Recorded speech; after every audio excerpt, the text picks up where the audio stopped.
आप देख रहे हैं एसडीएम न्यूज़। मैं हूं रियाद अंसारी। इस वक्त मैं महाराष्ट्र के ऐतिहासिक शहर औरंगाबाद छत्रपति संभाजी नगर से बात कर रहा हूं। और आज देखिए, आज का मेरा विषय देखिए। मैं पहले सबसे पहले बता दूं कि मेरे हाथ पे एक ऑनलाइन पेपर है जो हमारे महाराष्ट्र में औरंगाबाद में आता है। इसका नाम है आज का इनकलाब। और ये छत्तीसगढ़, कर्नाटक, शिमोगा, ये उधर पेपर बहुत बड़ी संख्या में निकलता है। जहाँ मुसलमानों की आबादी है वहाँ के हिसाब में 6-7 जगहों से प्रकाशित होता है। हिंदुस्तान के बड़े अखबार में इसका शुमार है। इसका नाम है आज का इनकलाब। ये पेपर है, 27 तारीख का ये अखबार है। ये जो है तो 28 जनवरी, ये रोज़नामा है ये। और इसके 28 जनवरी पेपर है ये। और इसके सेकंड पेज पे यानी दूसरे पेज के ऊपर एक न्यूज़ है। वो न्यूज़ में थोड़ी आपको पढ़ के सुना देता, तो इंशाल्लाह जो बात मैं रखने जा रहा हूँ आपके सामने रखने की कोशिश करूँगा। देखिए, इस पर हेडिंग है, उत्तर काशी में मुसलमानों का दाखिला ममनू।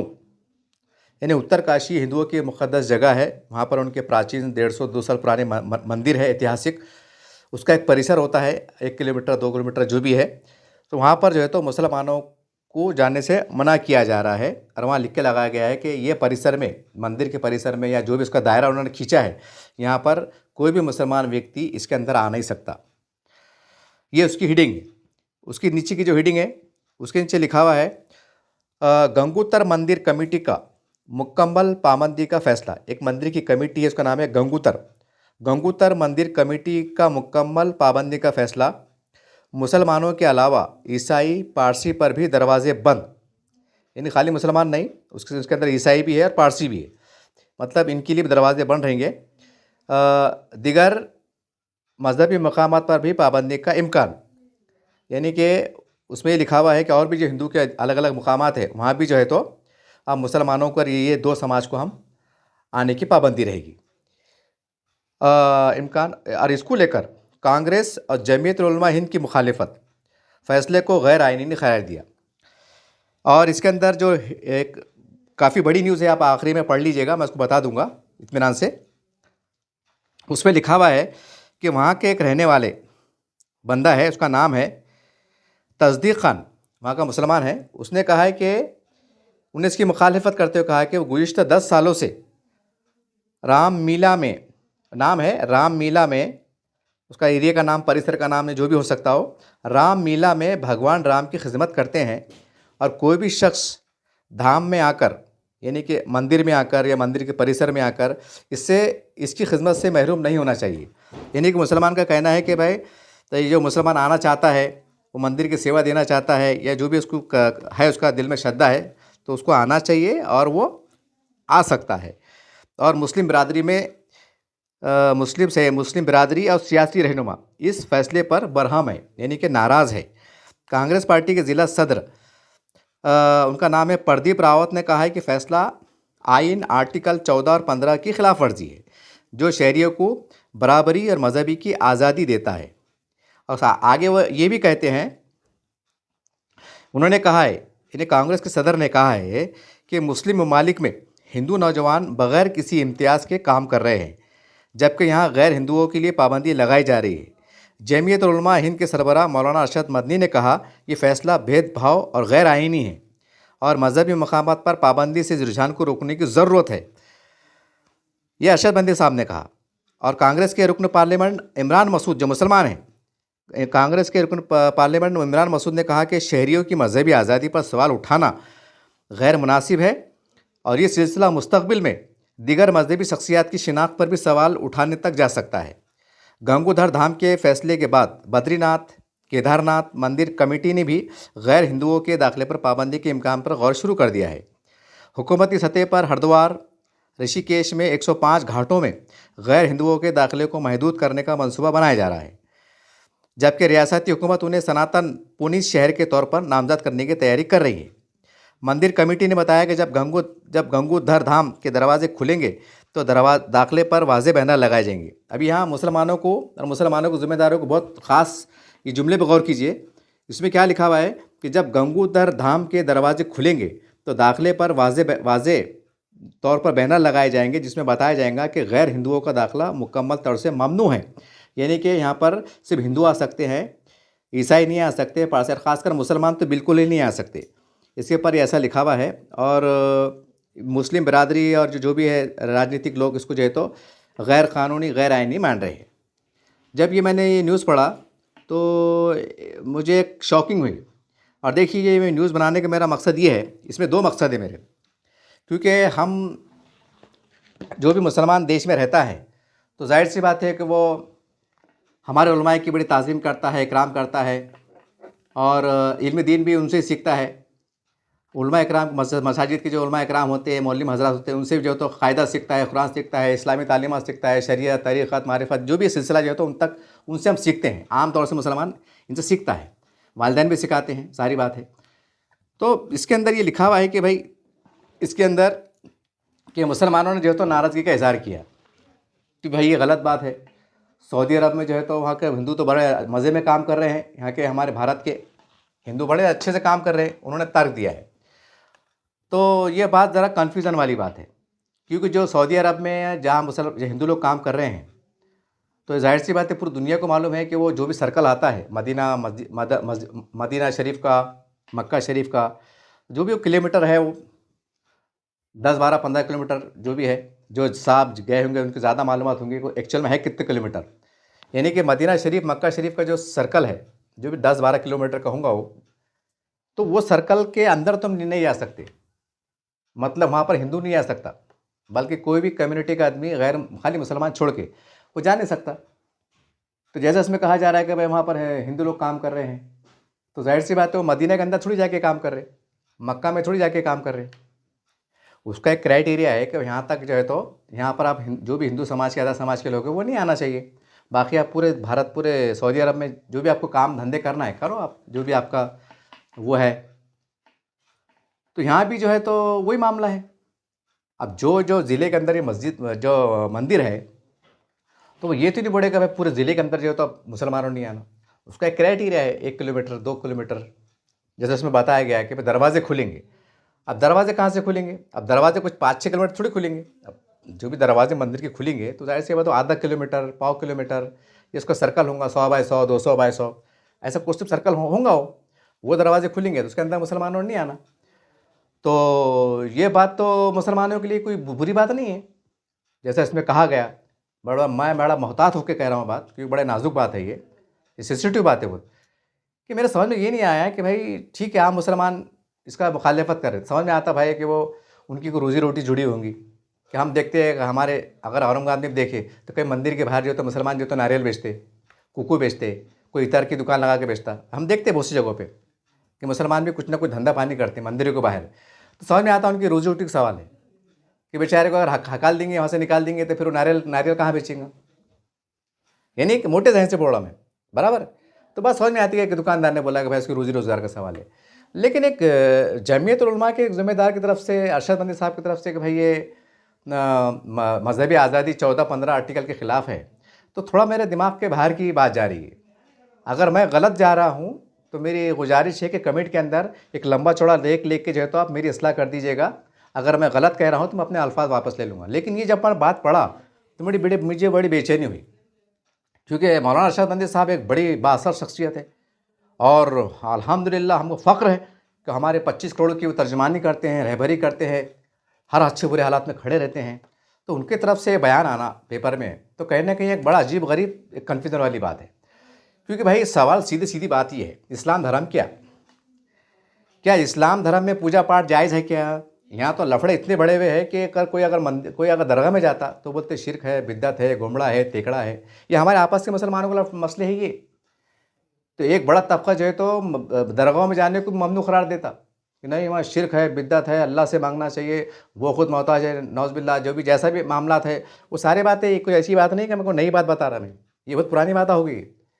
यानी कि मुसलमान का एक फ़िरका कह सकते हैं, एक मसलक कह सकते हैं, जो ये कहता है कि भाई दरगाह पे नहीं जाना चाहिए, दरगाह पे जाना नहीं चाहिए।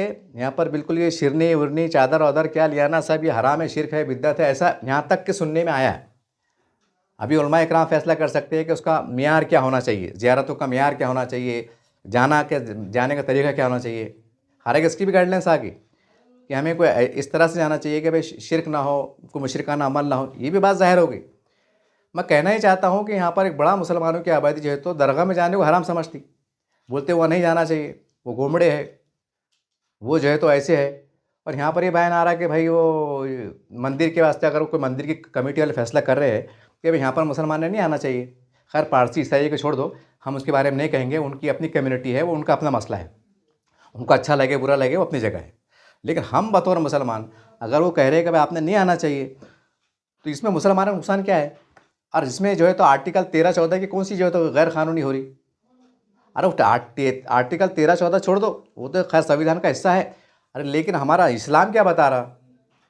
इस्लाम ये बता रहा कि भाई तुम सिर्फ एक अल्लाह की इबादत करो, उसके आगे झुको, और पूजा पाठ करने को बुत परस्ती को जो है तो इस्लाम ने जो है तो गलत करार दिया कि आप सिर्फ अल्लाह से मांग सकते हैं, बाकी किसी और खुदा से नहीं मांग सकते। अब अगर वो कह रहे हैं कि मुसलमानों ने नहीं आना चाहिए, मुसलमानों के लिए तो खुशाइंदा बात है।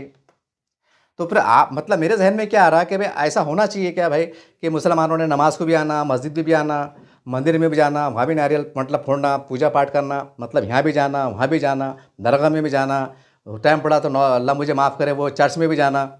यानी आप चाहते क्या? मतलब आप एकदम वाज़ेह तौर से क्यों नहीं करें कि भाई अगर कोई मंदिर का परिसर है, अगर वहाँ हमारे हिंदू भाई की आस्था है कि भाई उनकी मजहबी रसूमात का उस ज़मीन का हिस्सा है, उनके नज़रिए के मुताबिक, तो आपने तो खुद बोलना चाहिए कि मुसलमानों वहाँ से दूर हो जाओ। अगर आपकी प्रॉपर्टी, आपका घर वहाँ हाइल होता है, क्योंकि पहले ज़माने में सब मिलजुल के रहते थे, कई आज भी देखते हैं मंदिरों के बाजू मुसलमानों का आबादियाँ हैं या उनके घर हैं, क्योंकि पुराने ज़माने में भेदभाव ये जात पात था नहीं, तो सादगी में लोगों ने मंदिर के बाजू प्रॉपर्टी ली हुई है। आज भी भारत में कई जगह देखने को मिलता है, और है आज भी है, ऐसा नहीं कि नहीं है। कई कई तो ऐसा है कि मंदिर के सामने जो है तो दरगाह शरीफ है, कई मंदिर के सामने जो है तो मस्जिद है। इतनी सादा माहौल था, इतना प्यारा माहौल था, मिलजुल के लोग रहते थे। आज भी प्राचीन भारत में, आज के हम भारत में जाते हैं, और ख़ासकर जो देहाती जो इलाके जात होते हैं, जिसको हम ज़बान में हम ग्रामीण कहते हैं और मोटे भाषा में खेड़े पाड़े कहते हैं, वहाँ जाके देखो आप कि मंदिर के सामने जो है तो मस्जिद मिलेंगी 100 साल 200 साल पुरानी। मतलब उस ज़माने का जो भारत था वो पुरअमन था, मिलजुल के रहते थे। पर आज का माहौल बदल गया, देश तकसीम हो गया, एक तरफ पाकिस्तान बना, एक तरफ बांग्लादेश बना, कट्टरता बढ़ी, हिंदुत्व बढ़ा, इस्लामियत बढ़ी, ये बढ़ी, क्या क्या तमाशे आप देख रहे हैं, जिहाद और ये और वो और मारो और काटो, उसके अंदर पूरे मामले फैल गए, इंतशार फैल गया, एक बेचैनी फैल गई। तो जब मैं ये चाहता हूँ, हमारे ख़ासकर हमारे काबिल एहतराम जो हमारे मौलाना अरशद मंदी साहब हैं, कि देखिए मैं एक मुसलमान हूँ, मुस्लिम कम्युनिटी से आता हूँ, मैं औरंगाबाद ज़िला शहर से मेरा ताल्लुक़ है, मैं रोशन गेट में रहता हूँ, और ये ख़बर पढ़कर मुझे बड़ी तशवीश हुई है। तो मेरे बराए करम मेरी इस्लाह फरमा दे आप, और मेरे ही नहीं तो मैं समझता हूँ कि लाखों मुसलमानों की इस्लाह फरमा दे कि आपका बोलने का मतलब क्या था। अगर हमारे हिंदू भाई ये कह रहे हैं कि हमारे मंदिर के परिसर में मुसलमान ने नहीं आना, तो आप क्या चाहते हैं कि हमने वहाँ जाना? अच्छा वहाँ गए तो हमने क्या करना? हमने पूजा करना? क्या करना हमने? हमको इस्लाह फरमा दो ना। जैसा आप कह रहे हैं कि 14 और 15 की आर्टिकल की खिलाफ वर्जी हो रही, कहाँ से खिलाफ वर्जी हो रही? मुसलमानों के पास से मस्जिद है या बहुत होगा दरगाह शरीफ भी है, अगर आपकी बहुत मतलब बुजुर्गान से वालियाना अगर आपको मोहब्बत है, जो भी अकीदत है, हमारे पास दरगाह शरीफ भी है, आस्थान शरीफ भी है, हमारे पास से जो है तो अल्हम्दुलिल्लाह मसाजिद है। तो वो ऐसा बोलेगा तुम मुसलमानों मस्जिद में मत जाओ, अगर वो ऐसा बोलेगा तुमने मस्जिद में नहीं जाना, तुमने घरों में नमाज़ पढ़ना, तो हम बोल सकते हैं कि भाई आर्टिकल 13-14 के खिलाफ वर्जी हो रही, कि भाई हमको संविधान तो अपने हिसाब से मज़हब की आज़ादी देता, तबलीग की आज़ादी देता, मानने की आज़ादी देता, अमल दरामद की आज़ादी देता, हमको जो है तो हमारे इस्लामी जो शरीयत के मुताबिक जो है तो जो मसाजिद बनाने का जो तरीक़ा है, जो सिस्टम है, वो बनाने की इजाज़त देता, उस मस्जिद में जाके नमाज़ पढ़ने की, मुश्तरका तौर पर नमाज बाजमात अदा करने की इजाज़त देता। तो ये बात हमको देता ना। हिंदू लोग ये थोड़े बोले तुमने आज के बाद मस्जिद नहीं बनाना, मदरसा नहीं बनाना, तो तुम बोल सकते कि भाई ये गलत बात हो रही। लेकिन वो तो ये ऐसा बोल रहे नहीं ना, उसमें ये कहा गया जो मैंने मतन में पढ़ा खबर के, कि भाई हमारे परिसर के नज़दीक नहीं आना, तो अच्छी बात है ना। और एक तरफ हम ये बोले कि भाई एक अल्लाह की तरफ आ जाओ, एक अल्लाह के मानने वाले बन जाओ, इस्लाम की दावत दे रहे, एक खुदा ला शरू का जो तो पैगाम पहुँचा रहे, मराठी में कुरान शरीफ की दावत पेश कर रहे कि देखो कितना अमन का मज़हब है, और ये किताब सबके लिए है, हम एक आदम की औलाद है, हम सब आपस में एक है, ये है। एक तरफ जो है तो बरादरान सामने ये पैगाम को पेश कर रहे कि हम सब एक है, हमारा खुदा एक है। और दूसरे बागवान में ये पढ़ रहे हैं कि भाई वो मंदिर में मुसलमानों को नहीं आने दे रहे, मतलब परिसर का जो भी है। तो भाई आप बोल रहे हैं कि भाई ये गलत बात है, और आप बोल रहे हैं कि ये बिल्कुल ये भेदभाव वाली बात है, तो ये दिमाग के बाहर की बात है। अरे भाई तो वो मंदिर के परिसर की बात कर रहे हैं ना वो ऐसा बोल रहे हैं कि भाई ये हिंदुओं का मोहल्ला है, यहाँ एक भी मुसलमान का घर नहीं है, और यहाँ पर नहीं आना चाहिए एक भी मुसलमान ने। तो वो थोड़ा बहुत मान सकते कि भाई थोड़ी ये बहुत ज़्यादा हो जा रहा है, मतलब थोड़ी जाति बात हो जा रही। और तो भी अगर थोड़ी देर के वास्ते को पूरे मुसलमानों के इलाके जाते हैं और वहाँ पर हमारे साधु संत जैसे हमारे मुसलमानों उलमा इकराम रहते, अगर उनकी बस्तियाँ हैं, उनके छोटे छोटे मठ है, आश्रम है, और वो बोले कि यहाँ पर हमारे 10-12 आश्रम है, कुछ 10-12 छोटे बड़े मंदिर है, लिहाजा पूरा 1-2 किलोमीटर परिसर में भाई हमारा ये मुक़द्दस सरज़मीन मानते हैं, तो लिहाजा आप यहाँ को खासकर मुसलमान ना लाएँ, यहाँ पर एंट्री ना हो। तो मानने में कोई बुरी बात नहीं है, हिंदुस्तान बहुत बड़ा है, रोटी रिस्क देने वाला अल्लाह ताला है, तो वहीं तुम्हारा पेट भरेंगे क्या? तुम बोल नहीं सकते गाँव मुसलमानों फैलो, शहरों में आओ, वहाँ वहाँ की जो अगर प्रॉपर्टी हाई हो रही होंगी तो वहाँ की हिंदू कमेटी से, मंदिरों से बात करोगे, भाई देखो आपके मंदिर के आधा किलोमीटर फासले पे मुसलमान का घर है, उसका नाम अब्दुल है, और वो बेचारा उनके पूर्वज वहाँ रह रहे हैं, उनका 150 साल पुराना पुश्तई मकान है, आज की कीमत क्या निकलती है उसकी, मिसाल के तौर पर 50 लाख। तो बड़ा बड़ा मेहरबानी हो जाएंगे कि मतलब मंदिर कमेटी जो है तो 60 लाख दे दे, 10 लाख दे दे, ताकि आपकी एकता भी दिख के आ जाए, भाईचारगी दिख के आ जाए, और 60 लाख का मकान खरीद दे, और मुसलमान ने वहाँ से निकाल के कोई मुसलमानों की बस्ती है जो भी है अशराफ की, जहाँ भी उसको बेहतर लगे, अपने मिजाज से मुताबिक माहौल, इस्लामी माहौल, मस्जिद का माहौल, इस्लामी महल्ले जात जहाँ पर अज़ान की सदा बुलंद हो रही हो, एक मरकज़ का अपने इस्लामी निज़ाम, मतलब जिस मदरसे का, नमाज का उसका माहौल है, हो जाता। मंदिर के बाजू रहना ज़रूरी है क्या? अगर ऐसा होगा तो दिमाग के बाहर की बात है ये। मेरे को तो एकदम बड़ा जब ये शॉकिंग शॉकिंग लगा, मेरे को शॉकिंग जैसा लगा करके मैं इसके ऊपर ये बात कर रहा। अरे अकेले का मसला नहीं।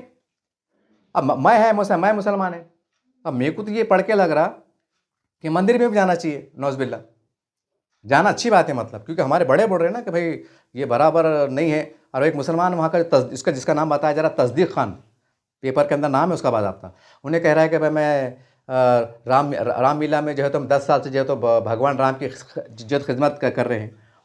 ठीक है, वो मुसलमान है, उसका अपना अधिकार है, हम किसको रोक नहीं सकते, वो अपने अपने हिसाब से हर एक को अधिकार है, संविधान ने दिया है। लेकिन सवाल है, अगर बहैसियत अगर ये मुसलमान बंदा है और ये कह रहा है कि मैं राम भगवान की मैं जो है तो जो सेवा दे रहा हूँ, तो सवाल ये सेवा क्या क्या सेवा दे रहे तुम?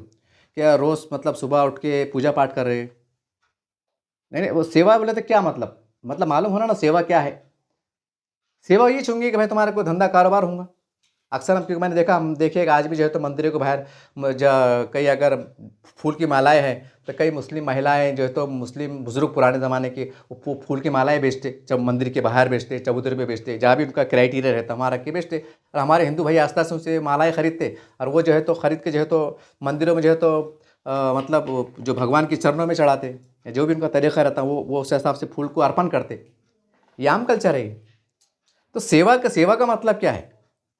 अब सेवा का मतलब तो जहाँ तक मैं समझ पा रहा हूँ, सेवा का मतलब जो है तो आप कारोबार से जुड़े हुए हैं। जो भी मंदिर के वहाँ पर जो भी एक कारोबार होता होगा कि भाई हमारे हिंदू भाई आते होंगे, लाल कपड़ा आता है, चुनरी का कपड़ा आता है, उस पर जो है तो ओम लिखा हुआ आता है, ओम नमः शिवाय लिखा हुआ आता है, उस पर कुछ मतलब जो है तो गीता के उसके उसके कुछ श्लोक मजहबी कुछ वो लिखे हुए आते हैं, उनकी कुछ तस्वीर आती हैं, कुछ बंसरी उतरी हुई आती हैं, उस पे ओम नमः शिवाय लिखा हुआ आता है। मतलब ये इस तरह के जो उनकी जो धार्मिक चीज़ें होती हैं, वस्तु जिसे कहते हैं, तो वो धंधा पानी करते होंगे। तो ठीक है, धंधा पानी करो ना तुम, अगर अगर धंधा पानी करो, लेकिन अगर वो कह रहे हैं कि भाई तुम मुसलमान है नहीं आना, तो आपका काम है कि तुमने उस पर लब्बैक करना। बल्कि तुमने तो ये मुहिम चलाना है कि अगर किसी बड़े बड़े ऐसे मंदिर, ऐतिहासिक मंदिर जहाँ पर पूरे हिंदुस्तान से पूरे दुनिया भर के मुसलमान मतलब हिंदू लोग जाते हैं, आस्था के उनकी जो आस्था है वो दर्शन के लिए जाते हैं, और वहाँ की बड़ी आबादी का कहना है कि भाई यहाँ मुसलमान नहीं रहना, ये तो मुसलमानों के लिए खुश आइंदा बात है। क्यों रह रहे हैं आप वहाँ पर? मसला ये है ना, या तो आपका वहाँ मकान होगा, ना तो आपका कारोबार होगा, सिर्फ 2 वजह से रह रहे हैं आप। क्योंकि हमने आंखों से देखा है ये वाक़यात को। बहुत सी जगहों पर मुसलमान जो है तो कुछ उनके रसकुकू है, ये बहुत से मुसलमान मैंने देखा बाज़ारों में, आज भी मंदिर के बाहर मुसलमान धंधा करते, कुछ भी हरी चूड़ी क्या क्या है, मुसलमान भी करते, मतलब कम तादाद में करते लेकिन करते। मतलब क्या है, ये रोज़ी पानी है नहीं। अब ठीक है, वो चक्री चल रही है, तुम बेच रहे हो, आवाज़ से चल रहा हो, खैर वो तुम्हारा मामला, तुम जाने, अल्लाह जाने, रसूल जाने। तो ये शॉकिंग वाली बात है कि बोले भाई आर्टिकल 13-14 का उल्लंघन हो रहा। कैसा उल्लंघन हो रहा? इन मुसलमानों को पैगाम क्या देना चाह रहे भाई, ये मेरा मसाल है। क्योंकि इसमें तीन मुस्लिम शख्सियत है। एक तस्दीक खान जो वहाँ का रिहायशी बंदा है, उन्हें कह रहा है कि मैं भगवान राम की सेवा करता, और दूसरा जो है तो एक मुसलमान सांसद है, और उसमें अरशद मदनी जो है तो हमारे काबिल एहतराम जलील क़द्र, मतलब क्या बोलेंगे, शख्सियतों का शुमार होता है, अल्हम्दुलिल्लाह उलमा कराम में शुमार होता है। तो वो उनका बयान आता है कि भाई ये मज़हबी आहंगी के ख़िलाफ़ है, और वो कह रहे हैं कि भाई सऊदी अरब के अंदर जो है तो वहाँ पर जो है तो हिंदू भाई फसलात अपना वो करते हैं। अब सऊदी अरब, वहाँ तो शराब के अड्डे भी खुल रहे हैं। वहाँ तो हमने देखा कि यूएई अरब अमारात में जो है तो वहाँ के जो बड़ी संख्या में हमारे भारत से हिंदू गए हैं, तो उनकी पूजा अर्चना के लिए तो यूएई के अंदर मेरे ख्याल से उन्होंने मंदिर बना के दिए। अब सऊदी अरब है, वहाँ का इस्लाम तो एकदम सबसे आला इस्लाम है। उन्होंने शराब की दुकानें भी मतलब एक महदूद दायरे में, मतलब इस्लामी मुक़द्दस छोड़ के जो है तो एक महदूद दायरे में जो है तो शराब के लाइसेंस और ये वो, और मतलब उसमें जो है तो उन्होंने हमारे हिंदू भाइयों के वास्ते वो देखते हुए मंदिर भी बनाए। आज एक मंदिर बना, हो सकता है आने वाले दिनों में और 4-5 मंदिर बनेंगे। अगर आबादियाँ बढ़ेंगी तो ज़ाहिर सी बात है फिर इंडिया के और उनके ताल्लुकात अच्छे हो तो हो सकता है वो करेंगे, कोई हैरत की बात नहीं, क्योंकि चीज़ हो गई ना अब। खैर वो एक अलग विषय है, वो इंटरनेशनल विषय है, उसमें मैं ज़्यादा नहीं कहूँगा। वो दो मुल्कों के अपने आपसी मामला ताल्लुकात होते हैं। मैं तनक़ीद नहीं कर रहा हूँ, मैं खाली आपको मालूमात दे रहा हूँ। मेरा बोलने का मतलब ये है कि जब ये न्यूज़ छपी कि भाई मुसलमानों ने जो है तो हमारे उसमें नहीं आना, तो आपने तो ये बोलना चाहिए कि मुसलमानों अब तक जो चला, अगर हमारे हिंदू भाई एतराज़ कर रहे हैं तो वहाँ से हट जाओ। और इसके अंदर पूरे ज़िम्मेदार, ये हालात के ज़िम्मेदार, मैं बड़े माफ़ी के साथ कह रहा हूँ, मुसलमान खुद है। मुसलमानों के ज़िम्मेदारों ने जिस चीज़ पे मेहनत करना चाहिए था वो आप मेहनत नहीं कर रहे। आप घड़ी-घड़ी चाहिए तो बीच में संविधान को ला लेते, आप बीच में घड़ी-घड़ी संविधान को ला लेते। संविधान एक अलग चीज़ है, मज़हब एक अलग चीज़ है। अगर किसी मुसलमान से पूछा जाए कि बताओ तुम्हारा अल्लाह बड़ा है या तुम्हारा जो है तो क्या बोलेंगे रसूल सल्लल्लाहु अलैहि वसल्लम, हज़रत मोहम्मद सल्लल्लाहु अलैहि वसल्लम वो बड़े हैं कि संविधान बड़ा है, तो मुसलमान क्या जवाब देगा? हम तो ये कहेंगे हमारा खुदा बड़ा है, पूरी दुनिया को बनाया, हम रसूल के लिए जान दे देंगे, हमारे हमारे आल सब कुर्बान। मैं भी कहूँगा ये, मैं भी मुसलमान हूँ, बराबर है कि नहीं? आपको अगर कहे तो आप क्या बोलेंगे? मेरा सवाल ये है कि धर्म एक अलग चीज़ है और संविधान एक अलग चीज़ है। हमारे जो जितने हैं ना काफ़ी मुस्लिम पर्सनल लॉ बोर्ड के ज़िम्मेदार, इनको एक अजीब गरीब बीमारी है कि जब उनको कुछ जगह नहीं मिलती थी क्या करते, संविधान में घुस जाते। जबकि संविधान, हर मामले में संविधान को नहीं ला सकते आप, बिल्कुल नहीं ला सकते आप। मैं माफ़ी के साथ कह रहा हूँ, आप हमारे बड़े हैं, कुछ मामलात में आपको सियासत समझना पड़ेगा। हम ज़मीन पे घूमते हैं, हम हज़ारों हिंदुओं के बीच में रहते हैं, हमारे हज़ारों लोगों से ताल्लुकात है। हम कोई न कोई बहाने से, कार्यक्रम के बहाने से, न्यूज़ कवर करने के बहाने से हमको सामाजिक संगठनों से जुड़े हुए हैं, कोई मेंबर की शक्ल में जुड़े हुए हैं। हम सैकड़ों हिंदू लोगों से मिलते हैं, उनकी बस्तियों में जाते हैं, हम घूमते हैं 24 घंटे। बड़े बड़े आलम दीन हिंदुओं के महल्ले में नहीं घूमते हैं। मैं माफ़ी के साथ कह रहा हूँ, आप नहीं घूमते जनाब मोहतरम, हम घूमते हैं। हमको साबिका पड़ता है, हमको लोग पूछते हैं कि तुम्हारा धर्म में ये कैसा है, तुम्हारे वो धर्म में कैसा, हमको सवाल करते हैं। हमको समझ में नहीं आया तो हम भी जो है तो कुछ मराठी में कुरान शरीफ किताबें पेश करते हैं कि भैया आपको जो सवाल था इसमें पढ़ लीजिए, या नहीं चलिए हमारे पास हमारे आलम दीन है बड़े बड़े, जमात इस्लामी अल्हम्दुलिल्लाह बहुत अच्छी रहनुमाई करती है, हम वहाँ तक उनको ले आने की भी मदद करते हैं। अगर हमसे कोई सवाल करे, अगर हमको पूरी मुकम्मल तौर से जामे अंदाज से उसकी मालूमात है तो हम खुद जवाब दे देते हैं कि ये ऐसा नहीं, मामला ऐसा नहीं, ऐसा है। अगर हमारे दिमाग में नहीं है और हम कन्फ्यूज़ हो रहे तो हम क्या करते हैं, उलमाए दीन से मिलाने की कोशिश करते। आप ज़मीन पे नहीं घूमते, आप खाली क्या करते, साल में एक बार शुरू में मिलन, ईद मिलन प्रोग्राम ले लेते, बड़े बड़े साधु संत आ जाते, इधर से पढ़े लिखे लोग आ जाते। और पढ़े लिखे लोग तो इस चीज़ से दूर ही है, जातिवाद से, झगड़े से, वो खुद बोलते। जो पढ़ा लिखा शख्स है, जिसको समझ में आ गया, जो तालीम हासिल कर लिया, उन्हें खुद चीज़ों से लफड़े दूर हो जाता। उन्हें बताओ झगड़े होना नहीं, जातिवाद होना नहीं, सब अपने अपने धर्म के हिसाब से जियो, चलो पियो, खाए पियो, मज़े में रहो, ये आम लोग बोलते हैं। तो हम घूमते ना, हमको लोग सवाल करते कि तुम्हारे पास कैसा है। अब मैं आपको बोल रहा हूँ, हमको सवाल क्या करते लोग, वो बोलते हैं अंसारी साहब तुम्हारे धर्म में बोले तुम्हारे नबी की शान में बोले गुस्ताखी हो गई। आप क्या करते बोले, रोड पे आ जाते, क्यों, तो बोले हमारी नबी की शान में गुस्ताखी हुई। कुरान शरीफ की अगर बेहरमती हुई तो आप क्या करते बोले, आप रोड पे आते बोलते। एक बार जो है तो मतलब वो निपुण शर्मा के टाइम का वाक़या है, देखो वो जो है तो उन्हें कोई बात करी थी, पूरे देश में चला हो, बाद में उसको बीजेपी पार्टी ने उनको हटाए भी। बाद में मेरे ख्याल से राजस्थान में वाक़या हुआ है कि दो मुसलमान बंदों ने क्या करे, एक टेलर जो मेरे ख्याल से मारवाड़ी या कुछ जैन था शायद, तो वो टेलर मतलब हिंदू था, मतलब तो उसने वो टेलर की जो है तो दो मुसलमान लोगों ने उसकी जो है तो गर्दन काट के उसे गर्दन काट डाली कि तूने हमारी नबी की शान में गुस्ताखी करा, कैसा? बाज़ाब्ता उसकी गर्दन काट डाले, बाज़ाब्ता उसका लाइव वीडियो बनाए, उसका वीडियो डाला गया। ये पूरे हिंदुस्तान ने देखा, पूरी दुनिया ने देखा। तो हिंदू लोग हमको पूछते कि जब तुम्हारे मामले में तुम इतना आक्रामक हो जाते, तो फिर जब हमारे गाँव गाय माता की हत्या होती, गाय को सरेआम काटा जाता, फिर हमने कितने मुसलमानों को मारना? ये हमको खुलेआम तौर से पूछते हो, तो हमने जवाब क्या देना? अभी एक हिंदू नहीं पूछ रहा हमको, सैकड़ों हिंदू पूछ रहे। और हमको छोटे बच्चे थे नहीं, लौंडे बच्चे थे नहीं। हमारे हिंदू पुलिस में भी है, मिलिट्री में भी है, राजकारण में भी है, राजनीति में भी है, आरएसएस में भी है, भाजपा में भी है, सेना में भी है, राष्ट्रवादी में भी है। सैकड़ों हिंदू यार, पढ़े लिखे काबिल लोग हैं। अब दोस्त आने में पूछ लेते हो कि अंदर साहब तुम्हारे अगर गुस्ताखी हो गई तो तुम तो गर्दन काट देते बोले।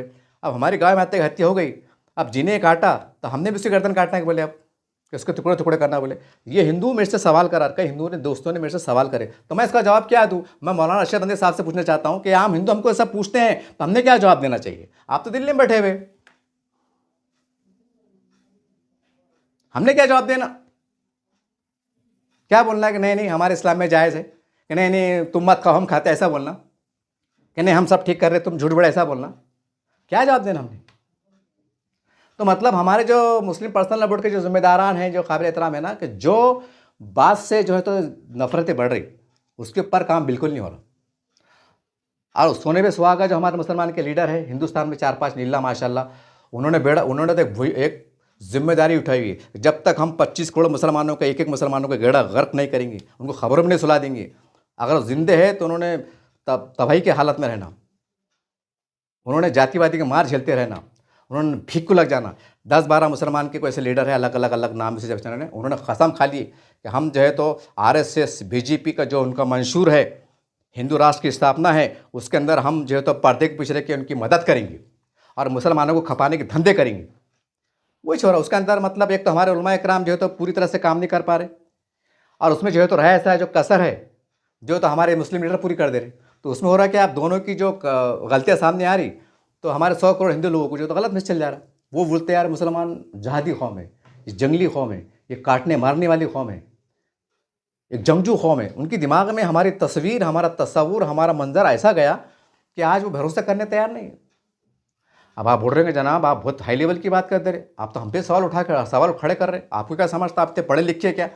तो मैं वही जवाब दे रहा ना आपको कि एक हिंदू ने मेरे से बोला कि भाई तुम्हारे नबी की शान में गुस्ताखी होती, नौज़ुबिल्लाह माज़अल्लाह, तो तुम गर्दन काट देते।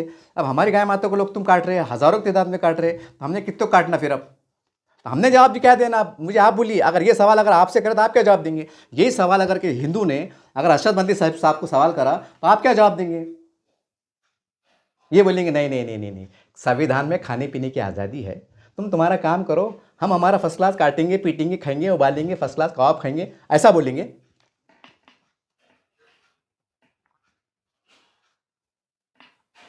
अब जैसा मैंने कहा कि भाई हमारे जो मुस्लिम पर्सनल लॉ बोर्ड के जिम्मेदार है बराबर काम नहीं कर रहे, काम नहीं कर बराबर बोले तो पूरे काम नहीं कर रहे, चंद यानी कि 100 में से आप 90% जो काम है अल्हम्दुलिल्लाह एक शरीयत के मियार के मुताबिक, इस्लामी निज़ाम के मुताबिक, संविधान के मुताबिक, एक अमन के दायरे के मुताबिक आप बहुत अच्छा काम करें। लेकिन जिससे बड़ी बड़ी नफरत फैल रही ना, वहाँ पर हम मुसलमान के तमाम मुल्की सतह के मुसलमान लीडर और मुस्लिम तंजीमें मुकम्मल तौर से फेल हैं, हो गए।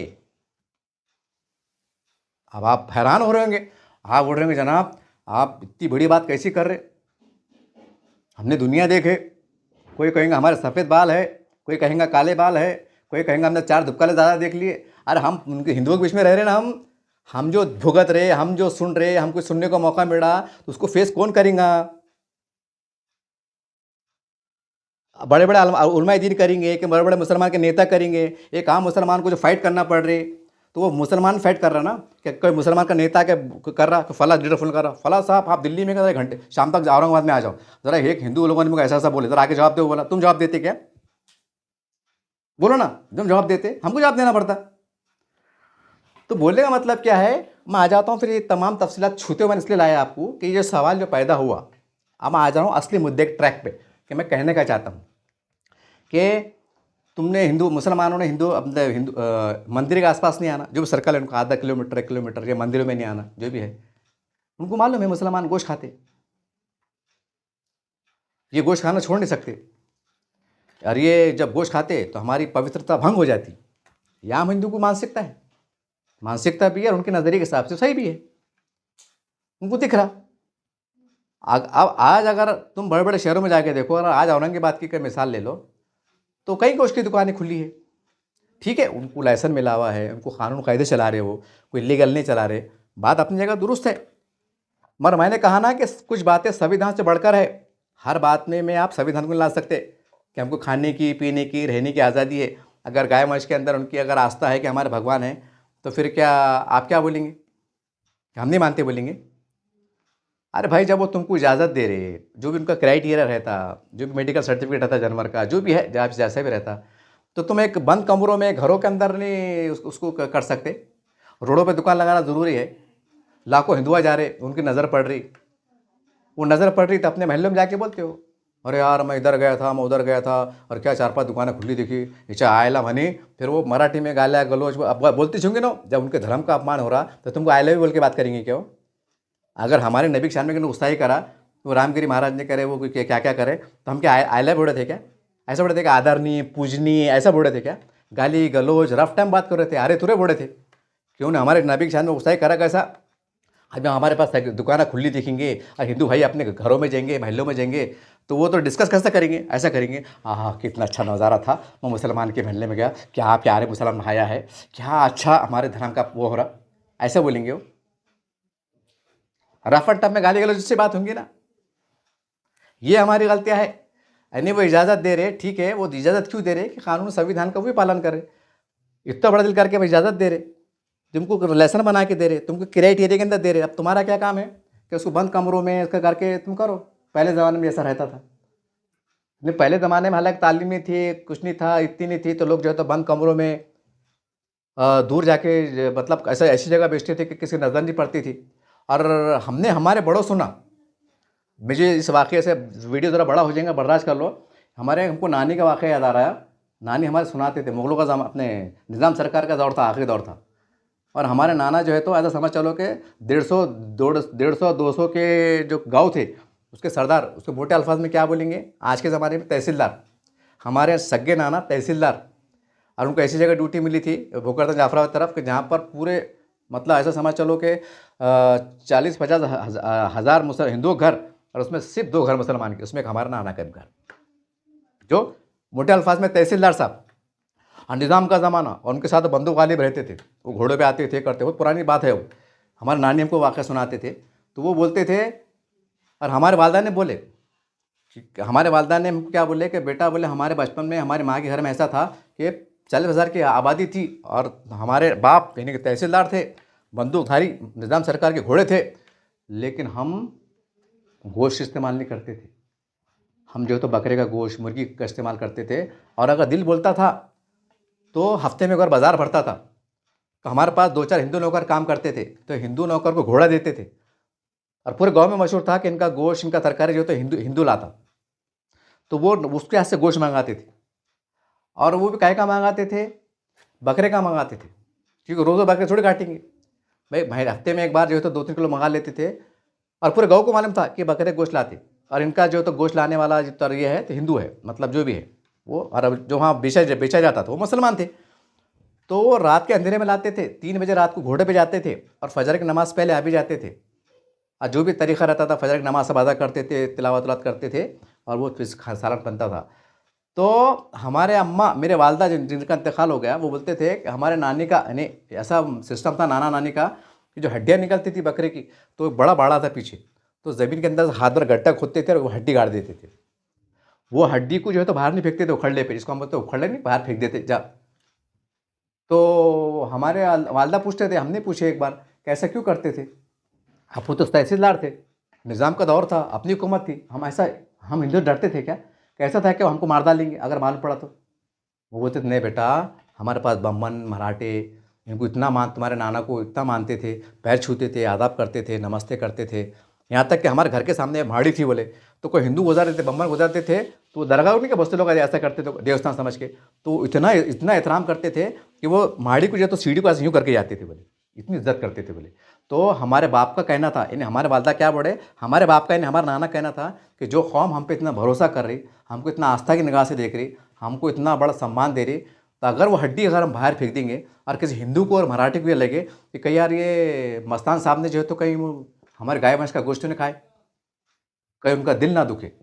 हालांकि कौन तहसीलदार साहब है, 2-4 पुलिस वाले बंदूकों के साथ है, जिसको हम तो रजाकार क्या बोलते हैं ना, वो टाइप है। भाई शाही मामला है, जैसी बाहर निकल जो तो टांगे में बैठ के तो 100 लोग ऐसा यूँ कर रहे, ये आलम था। और वो घर में उन्होंने गोश्त नहीं लाए और बकरे का लाए तो उसको गाड़ दिया करते थे, ताकि बाहर अगर हम फेंकेंगे कोई हिंदू भाई की नज़र पड़ेंगी तो हिंदू भाई के दिल में कहीं ये ना हो, उसकी आस्था ना टूटे कि यार साला हमारे गाय को तो नहीं काटे होंगे, बैल को तो नहीं काटे होंगे, उसकी तो नहीं हड्डी होंगी। बोलो आप, हुकूमत किसकी? मुसलमानों की। मुसलमानों का दबदबा, उसके अंदर इतना एहतराम। और आज उल्टा, देश आज़ाद हो गया, पाकिस्तान बन गया, बांग्लादेश बन गया, हर चीज़ में हिंदुत्व छा गया, हिंदुत्व राष्ट्र बनाने की बात हो रही, बल्कि बन गया, खाली डिक्लेयर होना बाकी है। उसके अंदर ही लफड़े, वो खुल्ला बोलेगा गाय भैंस के अंदर हमारी आस्था है, और तुम फर्स्ट क्लास बोलेगा नहीं हमने लाइसेंस निकाले, हम इलीगल नहीं बेच रहे, हम ये नहीं कर रहे, और हम दुकाना चला रहे। तो सैकड़ों लोग हमारे वहाँ से हिंदू भाई गुजर रहे, वो बोलते नहीं हो, वो बोलेंगे क्या हो बेचारे। अब वो मुस्लिम मोहल्ले में आए हुए है, अब इत्तेफाक से वो टन मार के जा रहे, शॉटकट मार के जा रहे, नज़र पड़ गई। अब घर वो मोहल्ले में जाके पड़े, फिर घर में जाके पड़े तो बोलते नहीं यार मुसलमाना जो है ना उनकी दुकानें खुले रहती, बाप क्या गोश्त बिकता, किलो 100 टनों से बिक जाता। तो उनको खुला मैसेज चलेगा कि हर मुसलमान गोश्त खाता। आज जब गोश्त खाता था बाबा, तो हमारे मंदिर परिसर में कर रहा कहीं को, तो आ रहा कहीं को, तेरा क्या काम, सही बोल रहे हो गलत थोड़ी बोल रहे हो, तुमने मैसेज दिए ना गलत। तो हमारे उलमा इकराम ने तहरीक नहीं चलाए कि देखो भाई हालात बदल गए, इसकी वजह से गलत फहमी बढ़ रही, ठीक है गवर्नमेंट अगर एक कानून के दायरे में अगर आपको इजाज़त दे रही तो आप जो है तो बंद कमरों में एक मार्केट बना के अंदर बेचो, और ऐसा बेचो कि भाई सुबह फजर के बाद से 11 बजे ख़त्म हो जाना, जैसा पहले ज़माने में होता था। लेकिन नहीं, यहाँ तो रात के 9 बजे बिक रहा, फसला टंगा हुआ है, तो कहाँ से नफरत नहीं बढ़ेगी। इसके ऊपर हमारे उलमा काम नहीं कर रहे। अच्छा, इसके ऊपर अगर बात आती तो फिर हमारे पास सियासी लीडर बोलते हैं मोदी है अमित शाह, हमारे कुकर में काय का गोश है, तेरे को क्या करने का, एड़े चाले मत कर। तो उनके कान में बीड़ा है, फिर वो उनके धर्म का अपमान हो रहा, वो उनको 36 कोटि देव मानते हैं उसके अंदर वो, और तुम ऐसा बोलेंगे उनको गुस्सा नहीं आएगा? कितना गुस्सा आएगा। जब नबी इस्लाम की शान में, अपने नबी की शान में गुस्ताखी होती तो हमको कितना गुस्सा आता कि वो टेलर की गर्दन काट दी हमने, जबकि देश काय का है, कोई इस्लामी राष्ट्र नहीं है, पाकिस्तान नहीं, बांग्लादेश नहीं है, तो हमने गर्दन काट दी। और अल्लाह बताया कि देख किन्हें अगर दोबारा हरकत करा तो उसका ये अंजाम होगा। अभी गाय वंश की हत्या हो रही, हिंदू लोग देख रहे, और वो हिंदू लोग जो फौज के अंदर भी है, जो कमिश्नर भी है, जो कलेक्टर भी है, जो तहसीलदार भी है, जो आमदार भी है, जो खासदार भी है, जो राज्यपाल भी है, मुख्यमंत्री भी है, प्रधानमंत्री भी है, फौज में भी है, मिलिट्री में भी है, जज भी है, वकील भी है, तमाम सेक्टर में छाए हुए हैं, और तुम उनके सामने ऐसी हरकतें करेंगे तो तुम्हारे से नफरतें नहीं बढ़ेंगी, तुमको बोलेंगे आओ बोल के। इस पर मेहनत करो कि बोलना बाबा अगर तुमको कानून से कायदे से अगर रियायत मिले ना, तो बोलना एक छुप के आराम से खामोशी में करो, जैसा कानून का एहतराम भी करो। इसमें डरने की बात नहीं है। आप पूछ लेंगे और क्या आदमी डरा रहा है यार ये, और क्या लाभ कर रहा है यार ये। अरे बाबा तुमको दिख रहा है ये, लेकिन जब हिंदू लोग जो कट्टर रहते ना उसको खिलाफ है, जब वो दुकान में गोश्त लटकते देख के जाते ना तो उनके दिमाग खराब हो जाते कि RSS ऐसे थोड़ी बढ़ रहा, बजरंग दल ऐसी थोड़ी बढ़ रही, शिवसेना ऐसी थोड़ी बढ़ रही, भाजपा ऐसी थोड़ी बढ़ रही। और वो देख रहे ना, उनके कान में दाड़ है। अगर हमको धर्म की रक्षा करना है, गाय माता की रक्षा करना है तो आओ हमारे साथ। हिंदू बोले सही बात है यार, इनके साथ जाएंगे तो फिर ठीक है, आज थोड़ा बहुत चल रहा है, कल पूरा बंद कर देंगे हम। उनको दिख रहा वो चल जा रहे, और तुम ये बोलते बैठ रहे है मोदी है अमित शाह, तेरे को क्या करने का, संविधान ने हमको अधिकार दिया, हम हमारे हिसाब से जिएंगे, तू कौन होता बोलने वाला। अरे बाबा तू कौन होता नहीं भाई, वो धर्म का मसला है, वो एड़े चाले कम करो। जब धर्म आता ना, तो जब धर्म की बात आती ना तो इंसान का दिमाग सरक जाता। फिर जैसा नबी करीम सल्लल्लाहु अलैहि वसल्लम में गुस्ताखी होती है, नीपू शर्मा के टाइम गर्दन के काट डाले थे, तो क्यों काटे थे? पागल थे वो, जीमान के जज्बे में आ गए थे, सोचे थे कि हम आडो खाने में जाएंगे, फांसी हो जाएंगे, गोलियां मार देंगे, सोचे थे उन्होंने। नबी की शान में मोहब्बत में कट गए, चले गए, जेलों में चले गए, सड़ गए, जो भी हो गए, गर्दन काट डाले ना। तो हिंदू लोग देख रहे नहीं कि यार हमारे देश, हम 100 करोड़, सब कुछ हमारे हाथ में, और हमारे सामने गौ माता की हत्या हो रही, हमने चूड़िया पहन के बैठे हुए। वो दिमाग नहीं खराब होंगे उनके? जब तुम्हारा इतना दिमाग खराब हो रहा है तुम गर्दन काट दे रहे, उन्होंने क्या काटना फिर? अब मैं नहीं बोल रहा, ये लाखों सैकड़ों हिंदू है ना, हमको सवाल करते, हम जवाब देते थे, हमारे नाक में दम आता। अब तो यह हाल हो गए कि मैंने काफ़ी हिंदू लोगों से, हमारे दोस्तों से मिलने ही छोड़ दिया, क्योंकि वो ऐसे सवाल खड़े करते कि जवाब देना मुश्किल हो जाता। फ़ोन भी करते रहो ना अनसाइड साहब, सड़कों में आओ ना, जब बैठ के चाय पियेंगे, बहुत दिन से मुलाकात हुई, तो बोलता भैया मैं थोड़ा काम है यार, ऐसा बोलकर टाल देता हूँ। क्योंकि मराठी में कुरान की जो इस्लामी किताबें हमने पेश करे, जमात इस्लामी की जो लोग पेश करते, हमने भी इसमें हिस्सा लिए हुए पहले। हम कि भाई आओ आओ आओ आओ।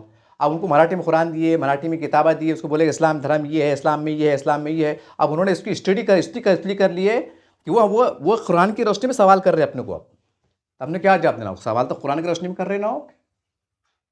अब वो एक हिंदू ने एक सवाल क्या करा था, अंजर साहब बोले तुमने काफ़ी बार मतलब हमको मराठी में कुरान दिए, ये दिए बोले, और ये बोल के दिए कि भाई इसमें ऐसा ऐसा है, मतलब जैसा अमन का पैगाम है, लेकिन तो उसमें ये लिखा हुआ है कि बोले तुम्हारे हिंदुओं को उसको उसको मतलब जो है तो कोई धर्म का वो नहीं करना, कोई गैर धर्म के बारे में कुछ नहीं, गलत सलत नहीं बोलना, तुम्हारा दिन तुमको मुबारक, हमारा दिन हमको मुबारक। मतलब हाँ भाई, मैं हाँ हाँ बोल रहा। तो बोले यार फिर ये हमारी जो गाय वंश हत्या है ये है, अगर हमको तकलीफ होती तो वो तुम्हारा काम नहीं है कि बोले यार कुछ एहतियात करना। देखो हिंदू क्या बड़ा हो, वो ये नहीं बोला कि बंद कर दो, वो क्या बड़ा एहतियात करो। तब मैंने क्या जवाब देना? ये बोलना नहीं नहीं हमारा रोशन गेट है, यहाँ एक भी हिंदू रहता नहीं, करके हम शांत से दुकानें खोल के चला रहे, ऐसा बोलना। तो वो चिड़ के मारे क्या हो रहा कि हिंदू भाई हमारे महल्ले में आना छोड़ दे रहे। अब उनको तमाशा दिख रहा, वो शाटकड़ मार के आते ना कुछ तो खरीदने को, दोस्ताने में मिलने को, जलने को आ जाते, उनके दिमाग खराब होते।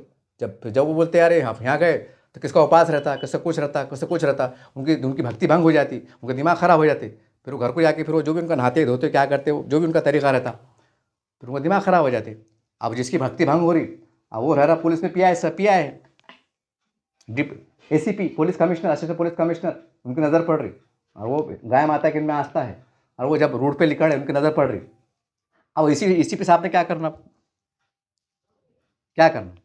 आप ये बोलेंगे संविधान सबसे बड़ा है, PI साहब तुम सेवक हो, तुम नौकर हो, ऐसा एड़े बातें करेंगे। धर्म का मसला है ना वो। अरे बाबा जब अभी ये इलेक्शन हुए, कम से कम 2-3 हज़ार पुलिस वालों ने जो है तो गश्त करे, रोशन गेट ये वो बुड्डी लैन अमुक ढमुक जो भी गश्त करे, PI साहब चढ़े, डिप्टी कमिश्नर साहब चढ़े, वो उसके साथ चढ़े, बंदूकों के साथ चढ़े कि किसी अगर गलत हरकत करा तो उसको दुर्रे, उसको बख्शा नहीं जाएगा। एक कानून की मतलब कानून की नज़र है, पुलिस अलर्ट है, पुलिस जागी हुई है, ये मकसद से वो रूट मार्च निकाला गया था। अब रूट मार्च के अंदर जो है तो 1,500-2 हज़ार पुलिसकर्मी, अब जो भी इसमें SRP के, रिजर्व पुलिस के, होमगार्ड ये वो सब मिला के, अब उसमें मुसलमान कितने?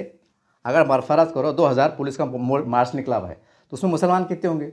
मैं समझता हूँ ज़्यादा से ज़्यादा मुसलमान जो है तो 2 हज़ार की बात कर रहा हूँ मैं, बहुत होगा तो 15-20 होंगे, 2-5 होमगार्ड में होंगे, 10 एक मुसलमान जो है तो पुलिस में होंगे, और कुछ ऐसे होंगे मतलब मिलिट्री के अंदर भी रहते हैं तो थोड़ा 1-2%, 1-2-3 ये भी होंगे, ऐसा मिला के 20-25 होंगे, 25 के ऊपर नहीं होंगे। अगर 2 हज़ार पुलिस का अगर माप जा रहा है तो इसमें समझो 25, चलो 50 पकड़ लो, 950 कौन हमारे हिंदू भाई और 50 कौन मुसलमान। अब वो रूट जा रहे, अब मुस्लिम महल्ले में जा रहे, गोश्त की दुकानें खुली दिख रही। अब वो कोई, आप जाहिर सी बात है जो मिलिट्री में जो रहती है, पुलिस में रहते हैं ना, इनका ताल्लुक ग्रामीण से रहता।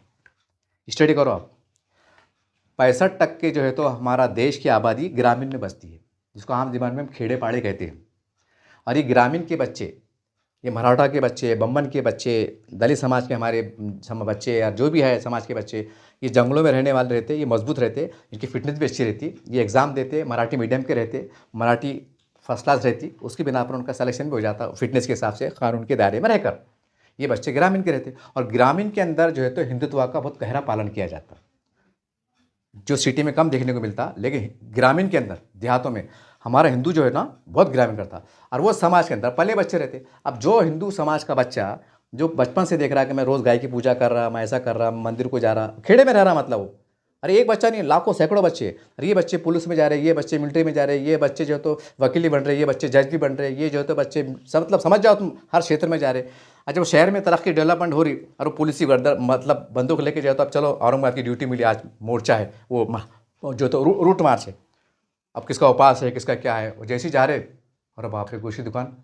अब उन्होंने क्या करना, गोली से मार देना क्या? अब जैसा तुमने तो गर्दन काट दी ना, जो जज्बात में आके काटे ना कि नहीं हमारी नबी की शान में गुस्ताखी, हम गर्दन काट देंगे, काटे ना, 2 जनों ने काटे ना राजस्थान के अंदर, वो टेलर की हत्या हुई ना, वो जेल में गए।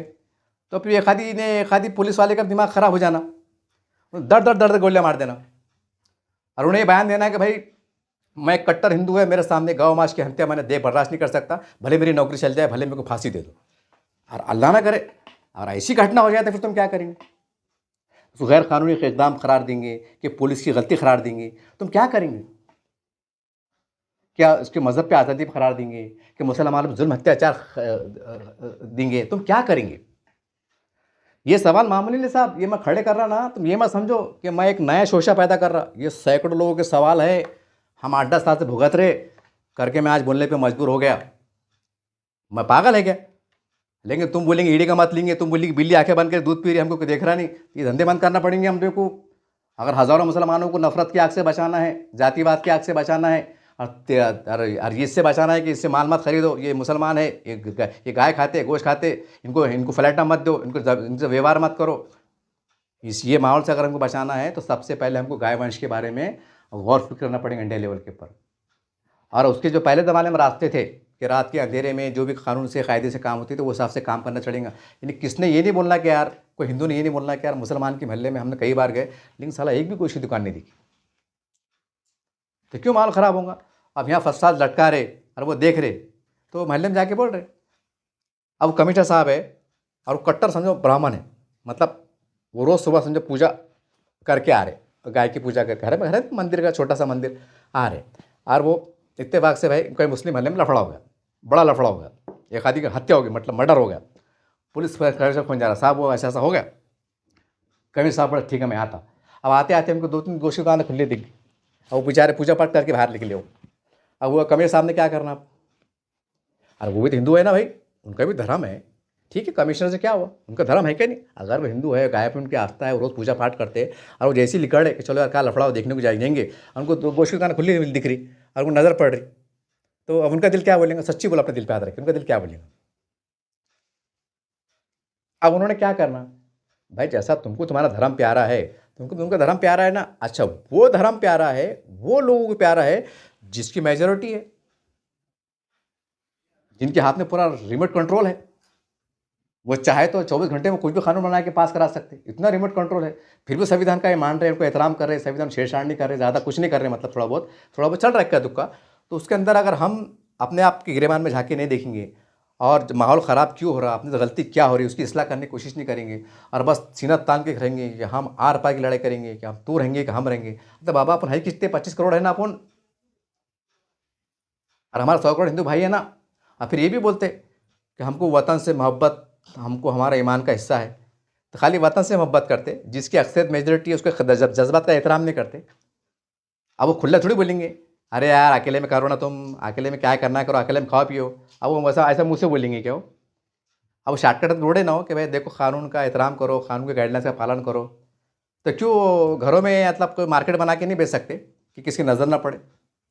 और कम टाइम में ऐसा क्राइटेरिया नहीं बना सकते कि सुबह 6 बजे आना, 9-10 बजे आपको नहीं मिलेगा, जिधर सब हो जाएगा, नहीं कर सकते ऐसा। इसमें डर की बात है, बुजदिली की बात है, एहसास नहीं कि भाई कोई मॉब लिंचिंग के अंदर मुसलमान मारे जा रहा, उसकी जान का एहसास नहीं तुमको।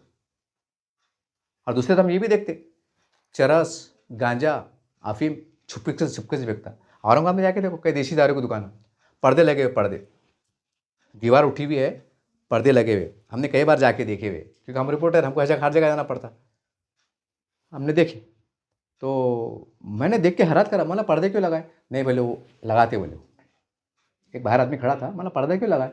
नहीं बोले वो ज़रा ऐसा शॉर्टकट में देखो, यानी दारू देशी दारू बिक्री, पर्दा लगा के बिक्री।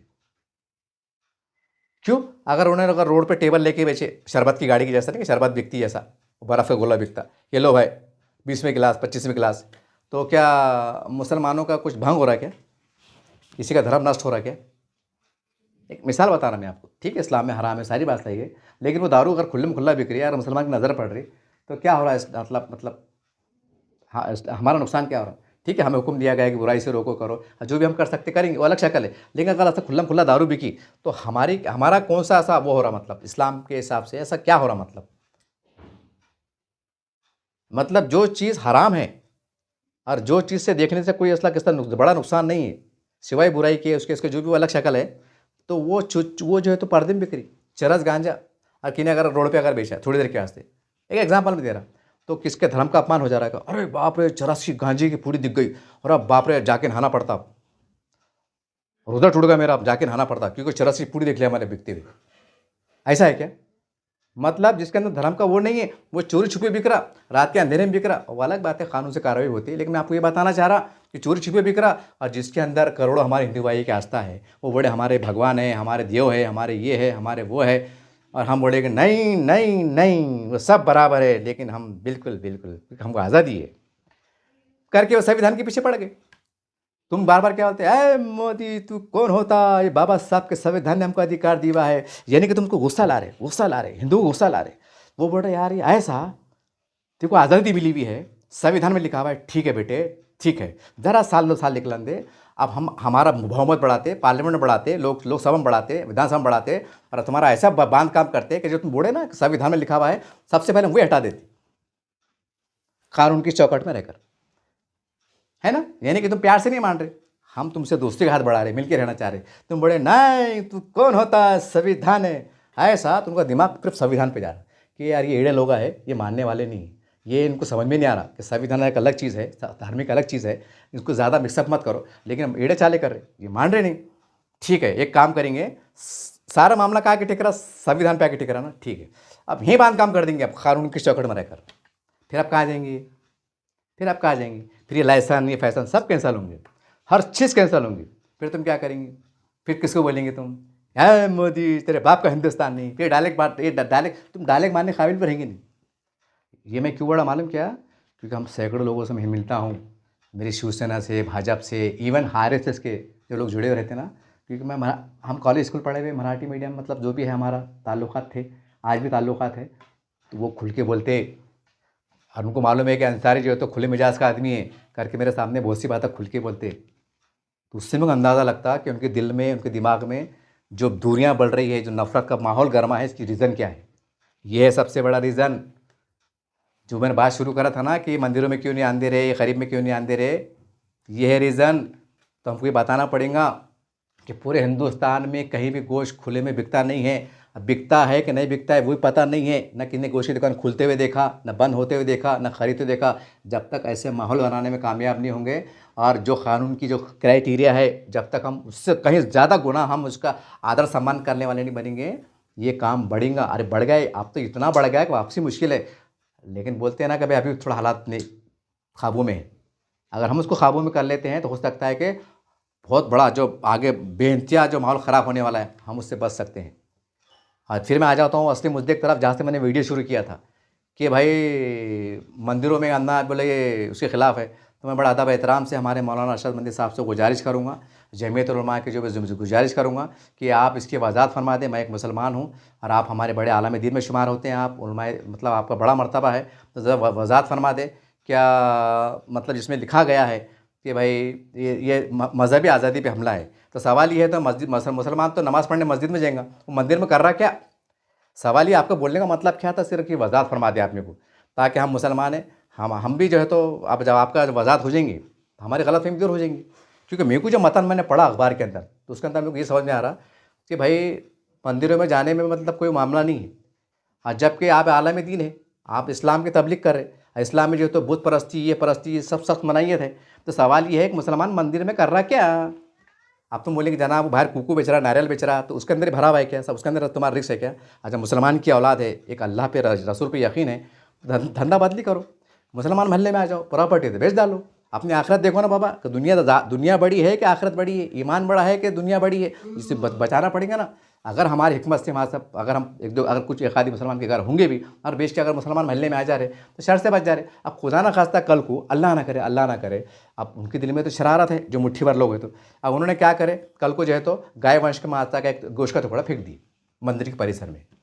अब इस्लाम कितने आएगा, अब जो आसपास 10-20 घर 50 घर मुसलमान उन पीछेंगे ना कि इन्होंने फेंके होंगे, हालांकि इन्होंने नहीं फेंके, वो किसी और ने फेंका, जो भी कर शरारत कराऊंगा, लेकिन टारगेट करूँगे मुसलमान होंगे, इनकी बस्तियों पे हमले, इनकी दुकानों पे हमले, इनके घरों पे हमले, बराबर है ना। बस जो बात से शर पैदा हो रहा, और जो बात से जो तो हज़ारों मुसलमानों की जो तो ख़तरे बढ़ रहे, वो शक के दायरे में आ रहे, या जो भी नफ़रतें बढ़ रही, तो अक्लमंदी का तकाज़ा है कि वहाँ से हट जाने का, खुद भी सेफ़ हो जाते, और कोई शरारत का मौका नहीं मिलता। कल को अगर ऐसा हो गया फिर भी हमारे मुस्लिम पर्सनल बोर्ड क्या इसकी वजाहत कैसा करेंगे, वजाहत करे तक 10 साल निकल जाते, वो जेल में गए छुड़ाए तक 20 साल निकल जाते। तो हम ये काम करते बैठते कि आप वजाहत करने में 10 साल, जेल में छुड़ाने में 10 साल, मुसलमानों को दूसरे काम धंधे नहीं है। बहरहाल ये बातें थी फिर आखिरी में जाते जाते मेरी वजाहत फरमा दी कि जैसा उसमें बयान में कहा गया कि भाई ये मज़हबी आज़ादी पे हमला है, तो हम बतौर मुसलमान, अगर मैं मुसलमान, इसका मतलब क्या निकालूँ? क्या मुझे मंदिर में जाना चाहिए? कि मंदिर परिसर में जाना चाहिए? और जाना चाहिए तो मुझे क्यों जाना चाहिए? और जाके मैंने क्या करना चाहिए? मेरा सवाल है। अगर हमारे हिंदू भाइयों की तरफ से बोले कि भाई एरिया के अंदर हमारी धार्मिक है, तो आपने लब्बैक बोलना चाहिए। इसमें नहीं समझ में आ रही कौन सी बात है? ये 10 साल का बच्चा बोलेंगे, सही बात है, सही बात है। एक आम मुसलमान को बोले भाई तेरा जोर कटा होगा, जा मंदिर में जा नमाज़ पढ़ ले, पढ़ेंगे क्या? अगर वो इजाज़त दिए, पाक साफ जगह है, अलहदा जगह है, कोई अलग चीज़ है, वो बहुत बारीक टेक्निकल बातें हो शरई एतबार से। लेकिन एक रिवायतन बोले जाओ मंदिर में जाकर नमाज़ पढ़ो, जमता? जब वहाँ नहीं जम रहा, तो फिर तुम बोले कैसा? तुमने ये बोलना कि ठीक है, जब जो हमारी मस्जिद की कमेटी, मंदिर कमेटी जो ऐलान कर रही है कि जिस परिसर को अपना धार्मिक स्थल समझते हैं, धार्मिक का जो मुक़द्दस उसको ज़मीन समझते हैं, मुसलमानों से गुजारिश है कि आप वहाँ ना जाए। अगर वहाँ आपके घर नज़दीक है तो दूर हट जाए। आप ऐसा भी तो कर सकते ना। एक तरफ बोले कि आज़ादी पे हमला है, एक तरफ बोले ये है, एक तरफ वो है। वो तस्दीक खान बोल रहे हैं कि मैं ये तो राम राम भगवान की मैं जो है तो सेवा कर रहा। तो बाबा तू सेवा कैसे कर रहा था, उसकी वजाहत कर देना तू। और यहाँ पर जो है तो किसी मुसलमान ने अगर कोई गलत गलत गैर गलत बोला, तो उस पर जो है तो वो लगते, कुफ्र के फतवे लगते, दोबारा कलमा पढ़ना पड़ेगा। कलमा पढ़ना, इन्हें वो गलत बोला कैसा, इन्हें इस्लाम के बारे में बोला कैसा, तो कलमा पढ़ना पड़ेगा, रुजू होना पड़ेगा। ऐसे मामले में सुनते ना। अभी तस्दीक खान साहब बोले तो इनको पूछना पड़ेगा ना, बाबा को तुम बोले हम भगवान की पूजा करते, ठीक है तुम्हारा जातीय मामला है, वो हम नहीं बोलते, हम कौन बोलने वाले। लेकिन सवाल ये उसको तुम क्या बोल के सेवा कर रहे कि जैसा वहाँ पर तुम श्रद्धालुओं के पैर धो रहे, कि चपला उठा रहे, कि वो क्या कर रहे? क्या तुम्हारा कोई धंधा कारोबार है, नारियल है, कुकू है, तुम्हारा क्या है? बताना पड़े, वजाहत करना पड़ेंगे ना। इससे मुसलमानों को क्या पैगाम जा रहा? मुसलमान तो फिर वो बराबर है, फिर वो भी देख रहे ना, वो भी देख रहे कि भाई मुसलमान जो है तो रामनवमी को शरबत पानी पिला रहे, ये कर रहे, वो कर रहे, कोई मोहल्ले में झगड़ हो रही तो मस्जिद मस्जिद दरवाजे खोल दे रहे। यहाँ पर उनको कुछ हिंदू मुसलमान याद नहीं आ रहा, वो बड़े इंसानियत सबसे बड़ी है, इंसानियत सबसे बड़ी है। और दूसरी तरफ बोले कि हम मुसलमान बुत परस्ती को नहीं मानते, हम इसको नहीं मानते, उसको नहीं मानते। एक तरफ ये पैगाम दे रहे, एक तरफ ये पैगाम दे रहे, एक तरफ मराठी में कुरान शरीफ पेश कर रहे, एक तरफ बोले कि अल्लाह एक है, उसकी इबादत वही भक्ति के लायक है। एक तरफ ये बोले, एक तरफ ये बोले, एक तरफ ये बोले, समझ में नहीं आ रहा चढ़ रहा क्या है ये। बहरहाल आखिरी में ये है, अगर मेरी गलती होंगी तो मेरी इस्लाह फरमा दीजिए आप। ये मेरे इसके माध्यम से जमीयत उलमा के अरशद मंदिर साहब से मेरी गुजारिश है कि आप क्या बोलना चाह रहे, इसकी मुझे वजाहत फरमा दें आप। और मैं अकेला नहीं हूँ, ये न्यूज़ ज़ाहिर सी बात हिंदुस्तान का बहुत बड़ा अखबार है, लाखों मुसलमानों उसको पढ़ा होगा, हो सकता है उनके मन में भी सवाल आया होगा, तो वह उनकी भी इस्लाह हो जाए। इसलिए आतन कह रहा हूँ, मैं ये नहीं कह रहा हूँ कि मैं बिल्कुल सही कह रहा हूँ। अगर मेरे से गलती है तो मेरी इस्लाह फरमा दें, क्योंकि आप हमारे बड़े हैं। बस यही बात से आपसे अलविदा होता हूँ। देखते रहिए आप असदम न्यूज़ चैनल। जय हिंद, जय महाराज।